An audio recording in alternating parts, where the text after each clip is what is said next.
ओम शांति। मुरली का तारीख है 5/12/22।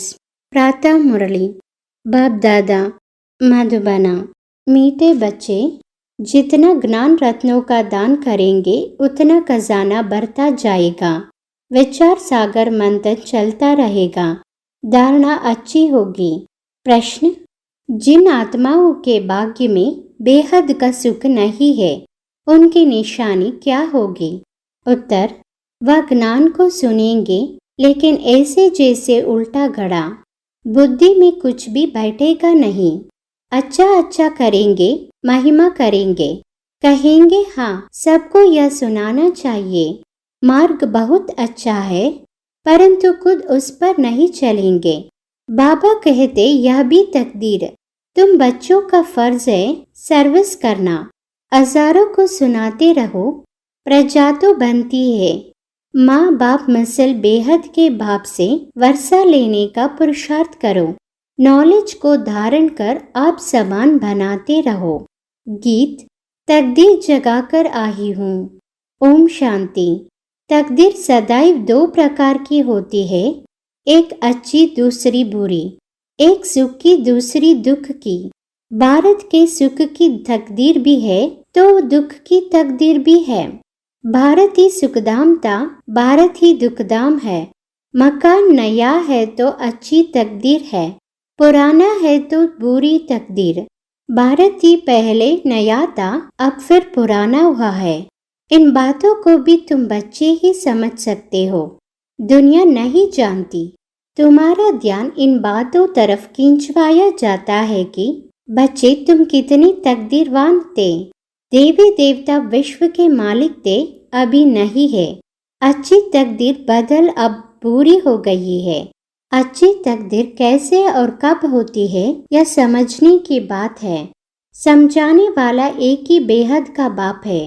भारत की ऊंची तकदीर कब थी? जब स्वर्ग था। बुरी तकदीर अब है। गाते भी है, हे पतित पावन आकर हमारी पावन तकदीर बनाओ। भारत पावन था तो जबरदस्त तकदीर थी, अभी वही भारत पतित है क्योंकि विकारी है। विकारी और निर्विकारी दोनों होते हैं। हम अगर इस समय निर्विकारी बनेंगे तो देवता बनेंगे। अब बाप को बुलाते रहते हैं। कुंभ के मेले पर भी जरूर गाते होंगे, पतित पावन सीताराम। पतित पावनी नदी तो है नहीं। मनुष्यों की जब तकदीर बुरी होती है तो कितने पत्थर बुद्धि हो जाते हैं। दुख और सुख का यह खेल है। दुख कौन देते हैं, सुख कौन देते हैं, दोनों के चित्र बहुत नामी ग्रामी है। सुख के लिए परमपिता परमात्मा को याद करते हैं। हे दुख हरता सुख करता, तो इससे सिद्ध है कि बाप कभी दुख नहीं देते। वो लोग समझते हैं भगवान ही दुख सुख दोनों देते हैं। पाई पैसे की बात भी कोई समझते नहीं है। अभी तुमको बाप ने पारस बुद्धि बनाया है, बुद्धि का ताला खोला है। तुम जानते हो सृष्टि का चक्र फिरता रहता है। सृष्टि पुरानी होती है तो उसमें दुख है। अभी तुमको 3 आंखें मिली है, तुम सबको समझा सकते हो, जबकि गाते हो पतित पावन आओ। फिर नदी पर क्यों आकर बैठे हो? यह यज्ञ तप आदि करना, वेद शास्त्र आदि पढ़ना सब भक्ति मार्ग है। बाप कहते हैं मैं इनसे नहीं मिलता हूँ।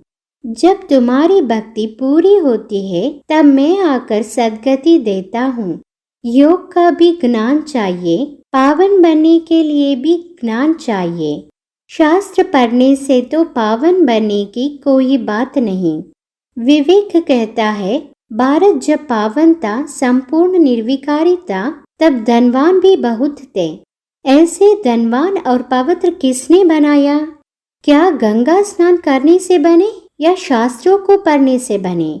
या तो तुम करते ही आए हो, फिर भी पुकारते हैं कि हे पतित पावन आओ।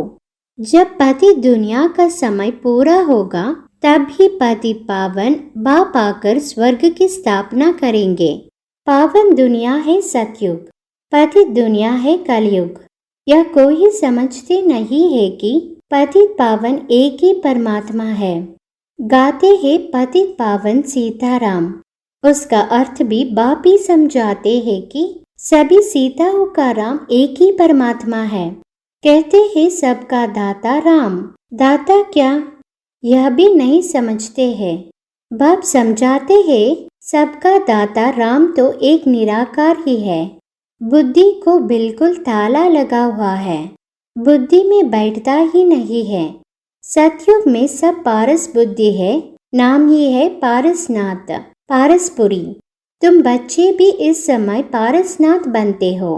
आत्मा गोल्डन एज बनती है, अभी आयरन एज बुद्धि है। गोल्डन एज बुद्धि सुख उठाते हैं, आयरन एज बुद्धि दुख उठाते हैं। मनुष्य विष के पीछे हैरान होते हैं, पवित्र बनने में देखो कितना हंगामा करते हैं।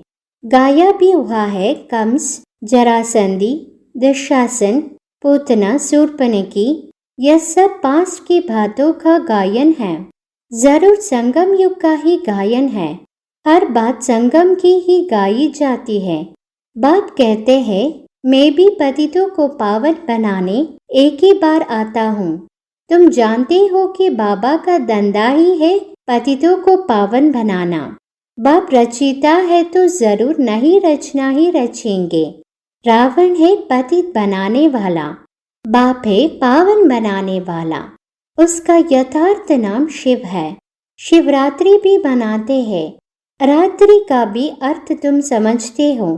बाप आएगा तब जब भक्ति अर्थात रात पूरी हो, दिन होगा। अब बाप कहते हैं बच्चे पावन बनो। अब वापस जाने का है सतयुक्ता, अब फिर चक्र रिपीट होगा। तुम बच्चों को मनुष्य से देवता बना रहा हूँ। देवताएं भी मनुष्य थे और कोई फर्क नहीं है। सिर्फ वह गोरे अर्थात पावन है और अभी के मनुष्य सावरे अर्थात पतित है। भारत गोल्डन एज था, अभी आयरन एज है। आत्मा में काट पड़ गई है, वह निकलेगी योग अग्नि से। आगे मन मनाभव अक्षर पढ़ते थे, अर्थ कुछ भी नहीं समझते थे। परम पिता परमात्मा के साथ बुद्धियोग लगाना है, परंतु उनके रूप का ही किसको पता नहीं है तो योग कैसे लग सकता है। कहते हैं परमात्मा नाम रूप से न्यारा है तो योग किससे लगाए। भगवान वाच मन मना भव। देह का अभिमान छोड़ अपने को आत्मा समझो।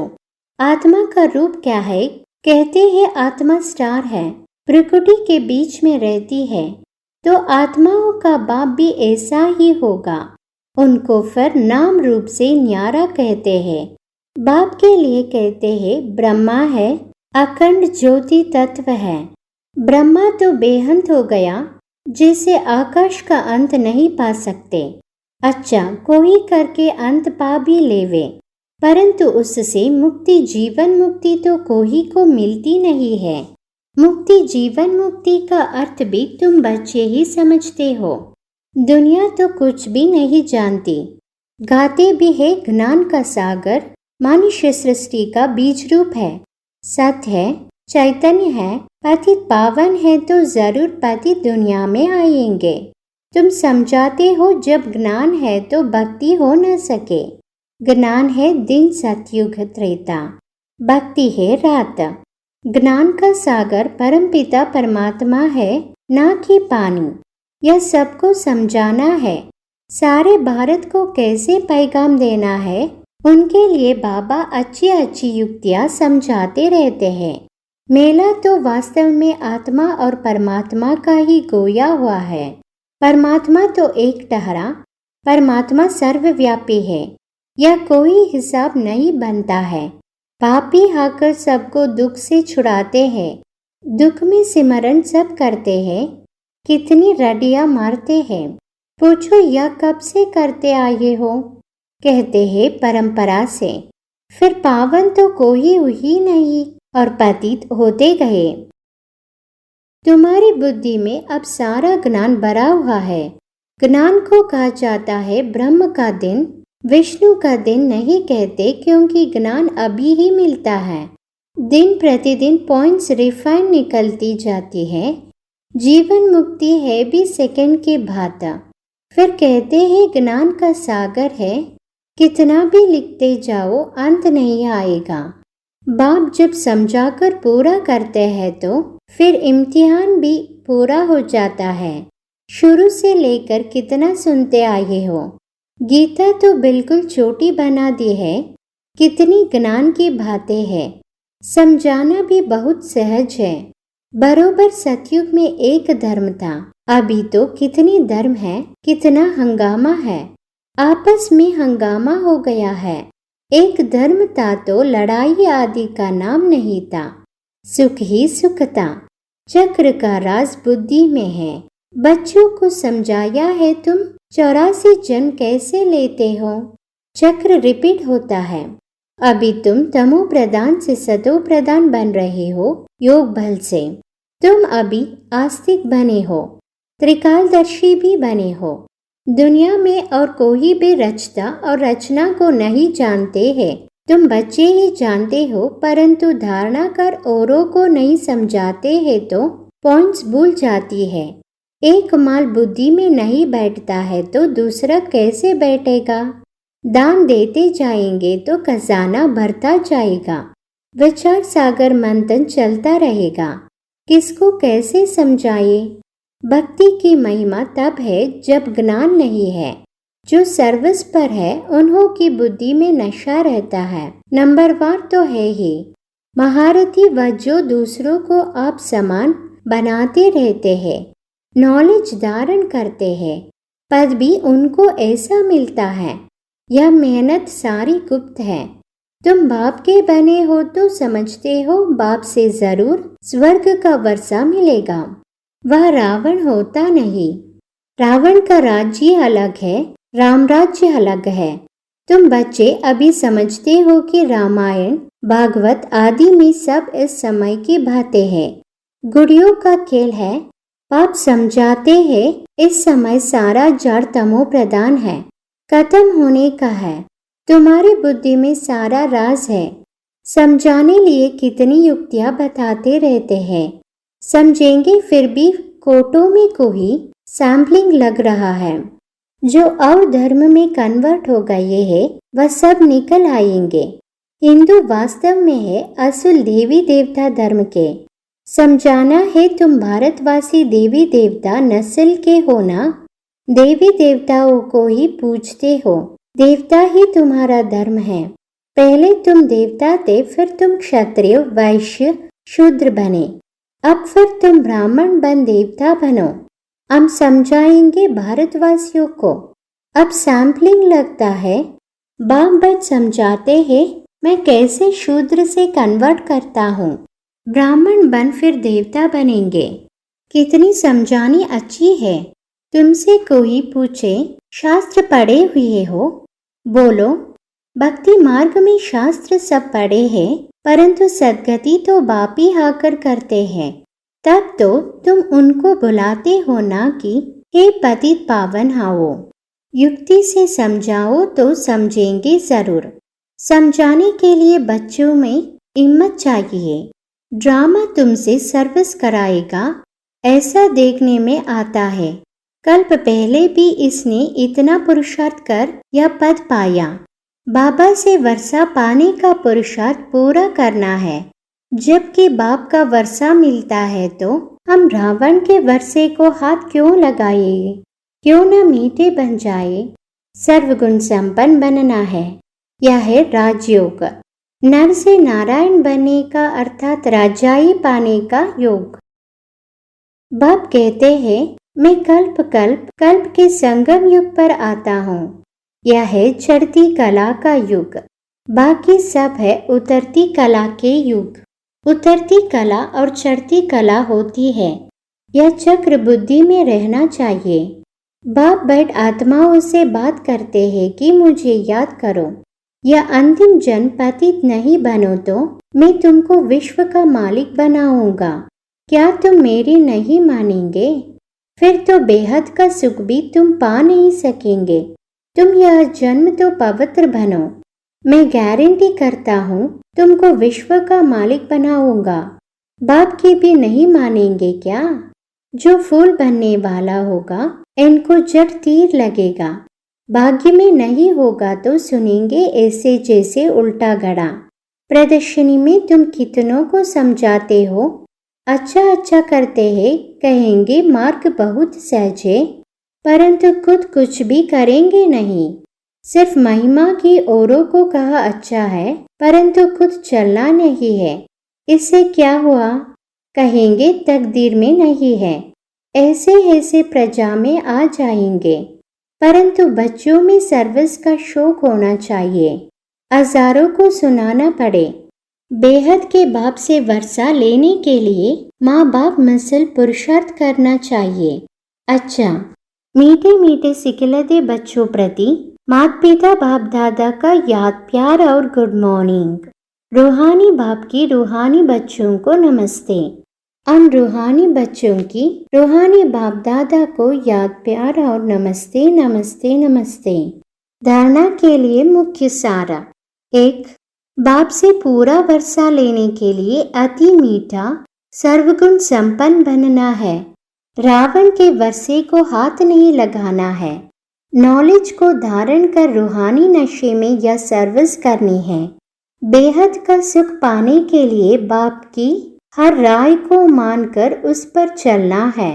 वरदान, अटेंशन की विधि द्वारा माया की छाया से स्वयं को सेफ रखने वाले हलचल में अचल भव।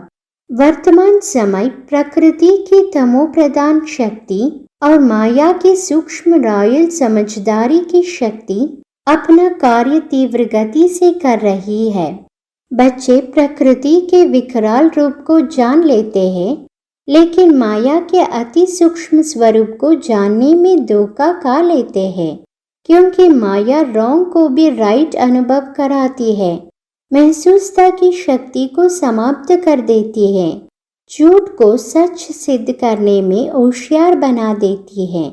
इसलिए अटेंशन शब्द को अंडरलाइन कर माया की छाया से स्वयं को सेफ रखो और हलचल में भी अचल बनो।